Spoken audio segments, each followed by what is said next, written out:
Chapter 3. The Second Night.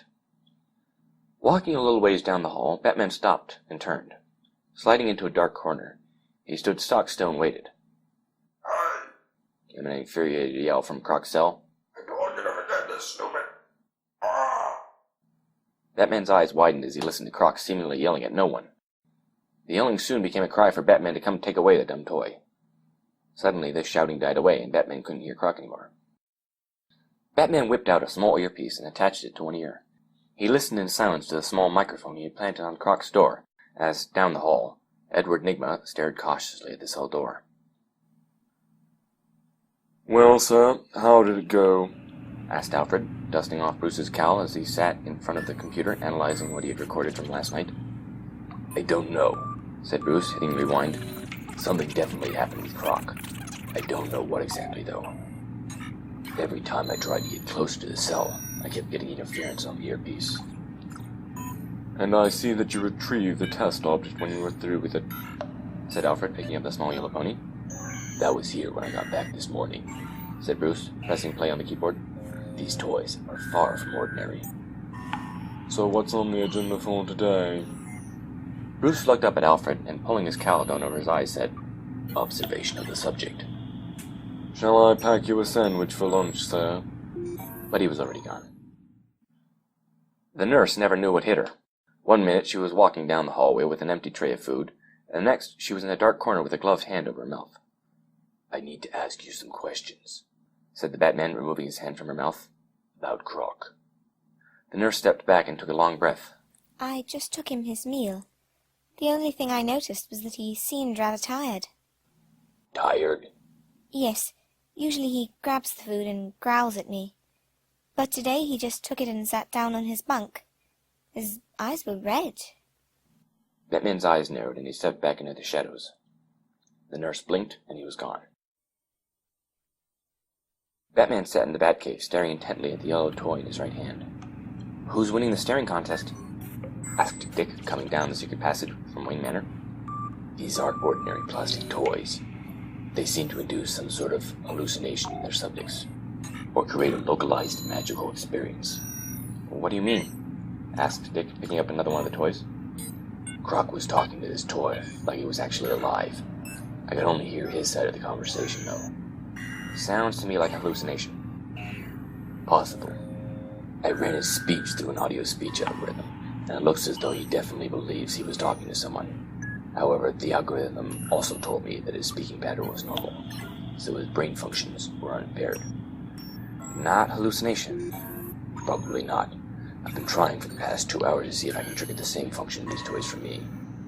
"Why?" "Since I've started following the directions, there are no more notes from no one. I'm getting all my data secondhand from the inmates at Arkham. I'd like to get some information from the source." Dick raised an eyebrow. "So you're saying you want to get it straight from the horse's mouth?" "Basically, yes." "Well, then I'll leave you two alone." Dick donned his costume and left the cave on his Batcycle. Batman leaned back in his chair and continued staring at the yellow pony. There was the crinkle of paper being folded slightly, and Batman slowly lowered the pony onto his console. The sound had come from behind his chair, low to the ground. It wasn't Alfred. Glancing at the reflection on his screen, he could see what looked like a small white horse with wings and a pastel-colored mane flowing in the breeze. Slowly turning around, he looked down to see a small, pure white pony toy standing on a folded sheet of paper. Bending over, he had picked it up. "Dear Batman, still looking for answers? Fine. I'm afraid I can't help you, so ask Celeste. Don't worry, she doesn't bite, but she does possess massive telekinetic abilities. Sincerely, no one." "Hello. Will you accept my friendship?" said a soft, rich voice behind him. It had been a rough day for Croc. After spending most of the night up listening to that yellow pony talk about her adventures, he had been exhausted. He didn't care if he never saw that stupid pony ever again. There was a soft click as something landed on the ground by his door, and he winced. Not again. "How are you tonight?" said the soft voice of Shy, who was standing at the base of his cot looking up at him with those huge eyes of hers. "Listen," said Croc, sitting up on his bed. "I really don't have time to listen to you tonight, okay? So could you just leave me alone?" "Well, I could always listen to you," she said, giving him a big smile. Croc groaned. "I don't have anything to talk about." Well, why are you here? You mean locked up? I done bad things, that's why. People don't like me, so I don't like them. Rob a few banks, try and get some revenge, and they throw me in here. Croc gestured to his cell. Well, why did you want to rob banks? Asked Shy. Because then people would stop looking down at me just because I'm different. I could show them, hey, they think they're so big with their fancy suits and fast cars and their girls and stuff. Shy listened quietly as Croc rambled on. I grew up wrestling crocodiles. They were the only things that weren't scared of me. Got tough. Only way I knew to get respect was by showing people how strong I was. It was always pretty easy. After all, everyone's scared of me. I'm not, said Shy, putting her hoof on his knee as she sat next to him. Hey, Croc, Yelled Nigma from the next cell. what do I do with this thing? Shut up! Yelled Croc. Can't you see we're talking here? why don't you go to bed?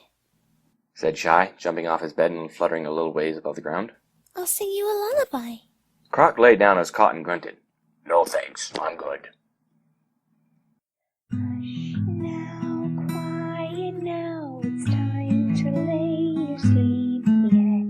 Hush now, quiet now, it's time to go to bed. Drifting off to sleep, leave exciting dreams behind you. Drifting off to sleep, let the joy of dreamland find you.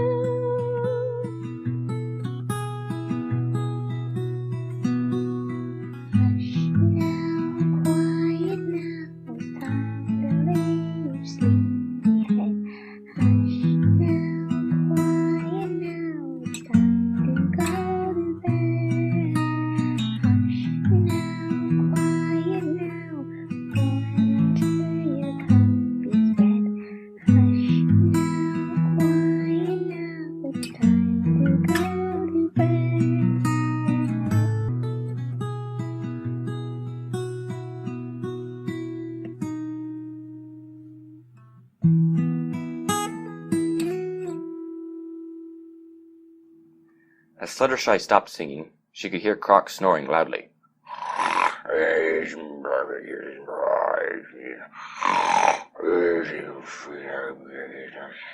Good night. She said, planting a soft kiss on Croc's forehead.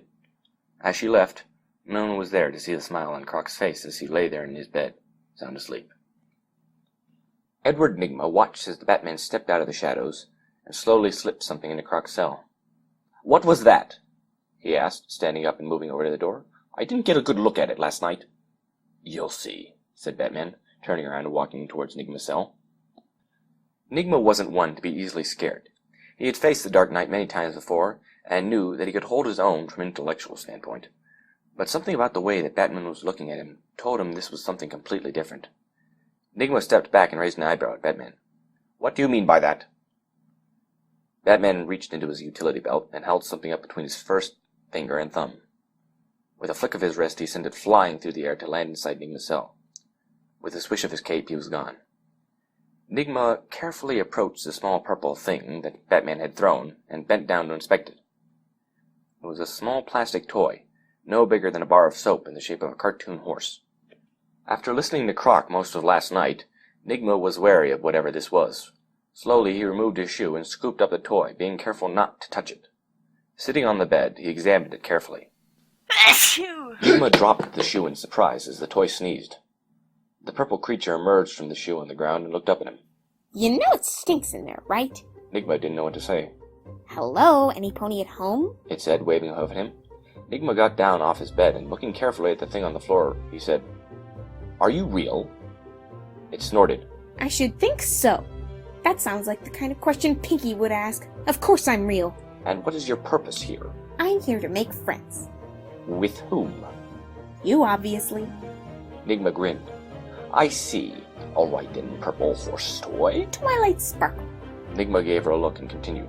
"All right, Miss Sparkle, riddle me this. When is a friend on a computer not a friend?" Twilight tapped her chin with a hoof before her eyes brightened. When they're without an R key, then they're a fiend. That's right, and I'm afraid that's what you have here, said Nigma, quickly trapping Twilight beneath a plastic cup. There was a flash of purple light from beneath the cup, and Nigma was swatted aside with a floating keyboard. The cup was knocked over, and Twilight stood there grinning and waving the keyboard. Sorry, Buster, but I have an R key. It vanished in a puff of purple smoke. How did you do that? Asked Nigma, rubbing his face. Magic. Don't be ridiculous. There's no such thing as magic. I'm a talking plastic purple pony toy. You want to repeat that? Nigma groaned and rolled his eyes. Hey, Croc, he yelled, hoping to get some help from his next-door neighbor. What do I do with this thing? Croc yelled at him to shut up. You know, Said Twilight, staring closely at Nigma. you don't look very much like any of the other people I saw on my way in here. What makes you so dangerous? Nigma didn't even realize he had just been tricked. He fell headfirst into the trap and started talking about his favorite subject. Himself. Aha! Now you see, that's why I'm so infamous. People underestimate me because of my size. But it's not the size of the muscles in the fight that matters. It's the size of the brain. And mine is the biggest there is. No one has an intellect as large as the Riddler. So you're saying you've got a big head? No, I didn't say that. Well, it sure sounded that way. I said intellect, not head, Okay then, fine. said Twilight, shrugging. Then riddle me this, Mr. Riddler. When is the Riddler not the Riddler? Hint, it also involves an R key. Or rather a lack thereof. When he's reformed. But I'm not going to reform until I have my revenge, said Nigma, glaring at Twilight. We'll just see about that. Said Twilight, smirking at him. Hello, Batman. I have heard the Croc. He yells like a demon possesses him. Batman didn't say anything. He just flipped something small and blue into Bane's cell and moved on. Bane raised an eyebrow and, getting up from his bed, went over and picked up the piece of blue plastic. It was a small plastic pony with rainbow hair and a sleek sky blue torso. Bane held it in his open palm, observing it closely. Boo! It suddenly yelled at him. Bane started, but didn't drop the toy as it rolled over on its side and began laughing uproariously. Bane narrowed his eyes and crushed the pony's grasp. Now who laughs? His eyes widened in surprise as he felt the toy kick his fingers open and fly out of his grasp, doing loop-de-loops around his head. You're not too hard at this, are you? She said, as he swung hopelessly at her. Bane was strong and fast, but this creature moved like lightning itself. At last, giving up, Bane sat down on his cot and said, What do you want, tiny pony? Well, Twilight told me I'm supposed to make friends with you, but you don't seem that smart. Or cool. I have killed men who have said less than that about me. I don't see how. You can't even catch me, and I'm like 100 times smaller than you. If I had venom in my veins right now, there would be no contest. Venom? What's that? It is what gives me my strength, my edge. It is what makes me the man who could have broken the bat himself. You mean like a drug? Well, man, that is totally not cool. I don't take anything, and look how cool I am. I don't need to break any pony. They already know I'm awesome. Ha! That is why you, pony, are a fool. Venom makes me stronger, faster. Dumber? Because that's how you sure sound to me. I'm fine with who I am. I don't need to take anything to make me something else. I'm 20% more me than you'll ever be. While Rainbow had been talking, Bane had made his move. Faster than a striking snake. He grabbed at Rainbow, but only managed to snag her back hoofs. Grinning mischiefully, Rainbow flew towards the door to the cell, lifting Bane off his bed. Then she cracked her body like a whip and sent him flying through the air to smash into the door. Hey, would you keep it down, you jerk? I'm trying to watch this show over here. Said the person from the cell next to Bane's. Bane groaned as he slid off the reinforced door and landed on his head. Ha! I've got it. First, I'll teach you how to cheer. That did wonders for Fluttershy. Then we can move on to maybe a song or two from there. Who knows? From his position on the floor, Bane growled. Bane does not sing songs or cheer stupid flying ponies. You know, when you refer to yourself in the third person like that, you sound like some pony else I knew with a big ego problem. Don't worry, we soon fixed her. Bane closed his eyes and moaned inwardly. And he had thought that Arkham was torture. Bane's next-door neighbor clapped her hands and jumped up and down, with a huge smile on her face as she watched the strange orange pony with the accordion bouncing around her room and singing a silly song about mayonnaise. If Mr. J could see me now. Howdy there, Sugar Cube. said the orange pony in the Stetson with a huge smile to the poor stick-like man who was backed up into a corner staring wide-eyed at her. We need to put some meat on them bones of yours. Crane stared fearfully at the small creature as he danced on him, holding what looked like a giant apple pie. No, please, stay back. Help! Poison Ivy sat there annoyed as she watched the little green pony walking through her garden, saying things like, Dude, far out. This place is like so in tune with my cosmic life force right now. Meanwhile, in another cell, Clayface stood looking confused at the cross-eyed Pegasus, who hovered right in front of his face. She seemed just as confused as him.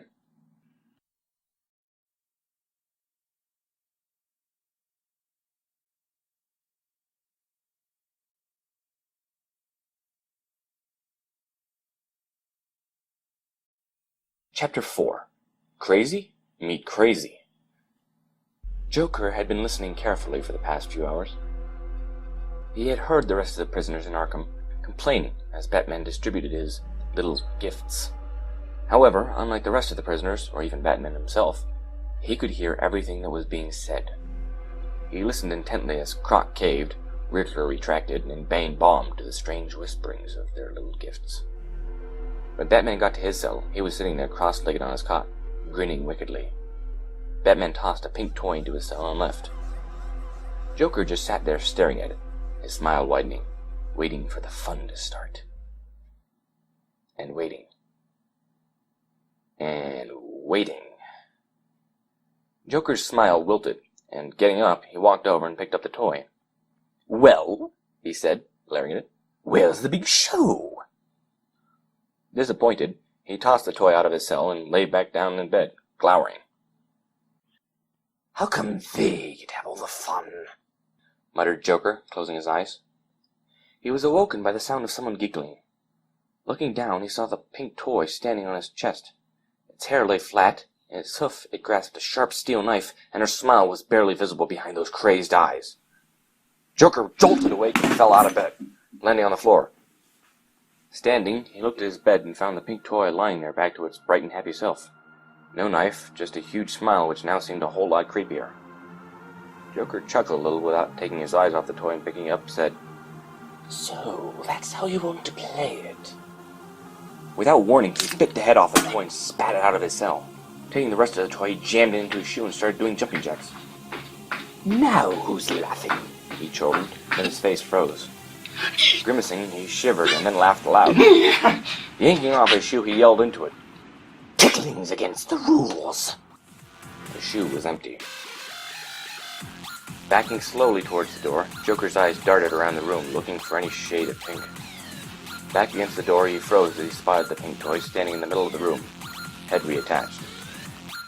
Don't think. Said the toy without moving its lips. He didn't. Or at least he tried. After a minute or two, he couldn't help it. He blinked. When he opened his eyes, the toy was gone. In its place was a cupcake. Happy birthday to you. Came a quiet voice from nowhere.